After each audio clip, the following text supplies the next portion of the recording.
Hello, it's Allison. I'm here to talk with you about library anxiety. So, this is a topic that I'm very interested in part because I came across it while researching transgender individuals' use of the library. That study that I read is one that I'll discuss later in the presentation. This is going to be pretty short. This is a very broad topic and it includes lots of other topics. However, I think that it is a helpful idea to have um, in your toolkit. And so let's get started. All right, so library anxiety is in part defined as a sense of powerlessness when beginning an information search that required using the library. So that's from Patricia Catapult's 2005 piece on library anxiety.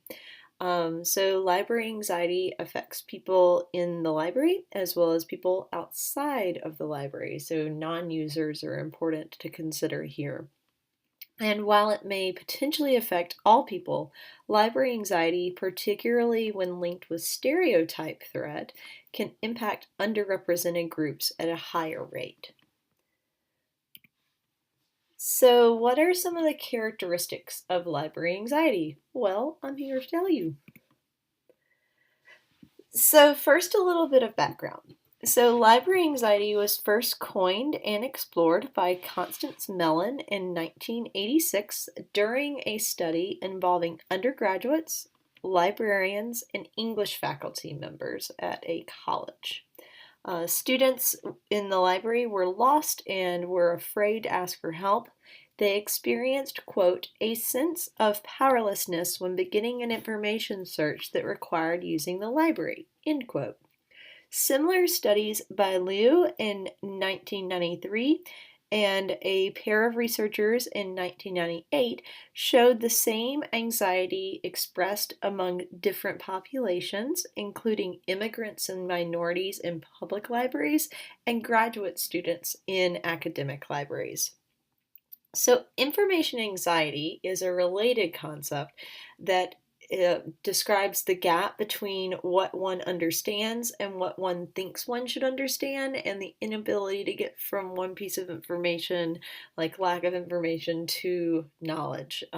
That's sort of a down and dirty way of understanding information anxiety. It's a lot more complex than that.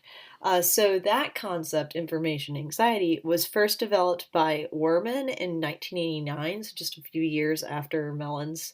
And information anxiety is an expanded definition of library anxiety. It takes into account all sources of information which may or may not be included in the library's services. Information anxiety can arise in any aspect of information behavior. So, information behavior, just really quick, is like all the behaviors that people have around information. So, a lot of times you'll hear information seeking behavior. That's only one element of information behavior. So, another related concept to library anxiety is something called trait anxiety. And trait anxiety are those behaviors from normally anxious individuals. So, a person with an anxiety disorder, their anxiety would not necessarily be library anxiety. It might be, but it's library anxiety is beyond what someone who is normally anxious, both from having an anxiety disorder or not, if they're just an anxious person or if they're experiencing a period of anxiety. Anyway, point is, library anxiety is something that is beyond trait anxiety. It is something that is related to the work that is going on in the library, for example. So, for measuring library anxiety, there's a pair of scales. One is the library anxiety scale, the other is the multidimensional library anxiety scale.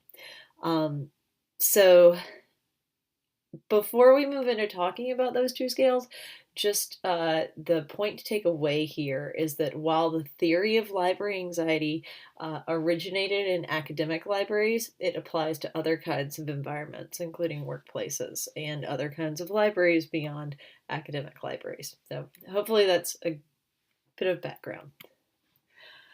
All right, so library anxiety scale. The first step to addressing library anxiety is labeling it library anxiety. So, two scales were developed around library anxiety: Bostic's 1993 five-dimensional library anxiety scale and Van Kampen's 2004 multi-dimensional library anxiety scale. The 1993 scale included staff barriers, affective barriers, library comfort, library knowledge, and mechanical barriers in its considerations. So, that is barriers with staff, effective barriers, so like the comfort within the library, the knowledge of the library, so like way to work around the library, and then mechanical barriers. That can be not being able to get into the library as well as not being able to access the library's resources. So both of the scales, sorry, got ahead of myself. The 2004 scale expanded types of information behavior to include gender, online source preferences, and off-campus information resources. These scales are helpful in understanding barriers to access, but they may limit the participant voice that Mellon considered necessary to understand library anxiety in general. So by limiting things, it could potentially not help in understanding what's happening. So, library anxiety can also apply to information behavior and situations external from the library, such as the workplace. This is especially true of information anxiety, but it can also be true of library anxiety. Participatory research methods can help address these issues. Information anxiety can be sort of seen as in part caused by information overload or lack of information literacy and or lack of knowledge on the part of information professionals who are interacting with the person who needs the information. In library anxiety, a sense of powerlessness can relate to a perceived inability to navigate the library. A sense of inferiority can develop from inadequacy, like a sense of inadequacy compared to others who are using the library. And then also there's a degree of hesitation and lack of desire to ask for assistance from librarians for a variety of reasons, and all of that sort of compounds in library anxiety. And so this is in part important because the traits of library anxiety can affect many groups, and the information behavior. So, for example, the information behaviors of minorities and immigrants outside of library settings have been observed as being very similar to those behaviors of individuals who are exhibiting library anxiety. So, understanding people can sometimes beyond the library can begin in the library. Additionally, library anxiety can be combined with stereotype threat, which is, quote, a fear of being seen as reinforcing a negative stereotype, end quote. And this is especially common among Black students, or has been shown to be especially common among Black students. So,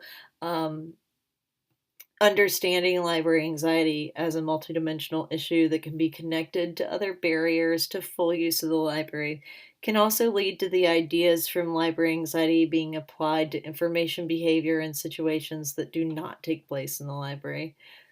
And, quote, stereotype threat coupled with traditional elements of library anxiety may disproportionately inhibit Black students from having useful and positive library experiences. Research is needed on how stereotype threat and library anxiety may affect information behaviors of other minorities, end quote. And that's from Patricia Catapult's research, I believe. All right, so let's look at some examples of library anxiety. So library anxiety causes negative perceptions of the library and one's ability to use it, which can lead to less library usage. And I'm going to give you 3 examples of this. So they're from 3 studies. So the first is from 2017 when Mohammed Asif Naveed researched information anxiety and determined that libraries are only a single setting used by students for information seeking. Combined with information overload, library anxiety or information seeking anxiety can seriously impact students' information seeking and therefore their academic performance. So, library anxiety has implications in the classroom. In 2010, Patricia Catapult, we've mentioned a couple of times, researched information anxiety among Black graduate students and identified 4 factors impacting minority graduate students' information behavior: time, amount of information, usage of electronic resources, and race. Information anxiety was caused by finding too much or not enough information online, difficulty determining the authenticity of online sources, and not being able to find help from librarians. This anxiety was further compounded by stereotype threat that we discussed before. And then the third is the study that I mentioned at the beginning that inspired me to want to learn more about this. So in 2014, Drake and Bielefeld, I don't know how to say that. Anyway, doesn't matter for right now. Those two surveyed adult transgender individuals to explore accommodations for making libraries welcoming and safe spaces for the transgender community. The respondents' information needs were unmet in part because they had low library satisfaction. This information deficit was related to discrimination, information anxiety, lack of libraries being considered reliable sources for information, and lack of updated information in libraries. So, the transgender community is a vulnerable group of people whose needs are often overlooked by society, including libraries. As an invisible population, the transgender community's information needs and relationship to libraries has only been examined in 2 peer-reviewed studies, both of which had relatively small sample sizes. Most LGBTQ library research is focused on the need of gay or lesbian and sometimes bisexual individuals. Transgender individuals have unique information needs, but are often blocked by substantial barriers from accessing information and quality library services. So taken together, those 3 examples perhaps help you understand that this is an issue that impacts minority groups and therefore is of particular importance for us to consider in this course. So moving right along, how do we help? I do not have the answer. I have 3 suggestions. There are many other ways to help. So let's get started with the 3 that I've brought today. All right, so the way to help number 1 is to acknowledge the problem. Acknowledge the causes of information anxiety throughout the library's services and systems, including stereotype threat. Acknowledge that stereotype threat causes information anxiety, causes library anxiety. By acknowledging the causes of library anxiety, information professionals can integrate this knowledge into their services and their systems in order to better serve the entire library population. So acknowledging the problem is probably the first step. Second thing is to encourage success in task-related information seeking while working to not overload the seeker. So when you're working with people in information literacy or similar contexts, such as like creating a workshop for people or meeting one-on-one in a reference interview, practice active listening and move at their pace, like that other person's pace, in order to help prevent information overload. So information overload can contribute to information anxiety. Information overload can also contribute to library anxiety. So just encourage people to have small successes in task-related information seeking. So like set tasks along the way of the information seeking need. And that can help a little bit with reducing anxiety. And then third, when considering how to create records for users, consider that people using the library resources may already have library anxiety. Excuse me. So that can mean that if you are building a LibGuide, where you're putting a bunch of resources together, create it in a way that is not overwhelming.